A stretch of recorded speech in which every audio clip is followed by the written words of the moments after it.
Hi అండి, అందరికి నమస్కారం. అందరూ ఎలా ఉన్నారు? అందరూ బాగున్నారు? అందరూ బాగుండాలి, అందులో నేను ఉండాలి. నిన్న హీరో శివాజీ గారు ఈవెంట్లో మంచి డైలాగ్ చెప్పారు. చాలా మంచి డైలాగ్. ఒక ఆడపిల్లల గురించి. మన భారతదేశం ఆడపిల్లల పరువు బాగూడదు. మన భారతదేశం అంటే వేరే దేశ వాళ్ళకి చాలా గౌరవం ఉంటుంది. ఆ భారతదేశం పరువు బాగూడదు. ఒక ఆడపిల్లలు మంచిగా ఉండాలి.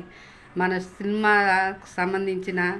రంగం సంబంధించిన ఆడపిల్లలు గుట్టుగా మంచిగా ఉండాలి, పేరు తెచ్చుకోవాలని ఆయన సంకల్పంతో ఒక మాట అన్నారు. ఎవరు ఆడకపోతే మనకెందుకని ఆయన అనుకోవచ్చు కదా. అది తప్పు. ఒక మనిషి మంచి మాట చెప్పినప్పుడు దాంట్లో తప్పులు ఎతకటం తప్పు. అది కరెక్టే కదా. సగం సగం బట్టలు వేసుకున్నా మనకేమన్నా వస్తుందా చెప్పండి. ఎదటోళ్ళు సొల్లు గార్చుకుంటా చూసేవాళ్ళే.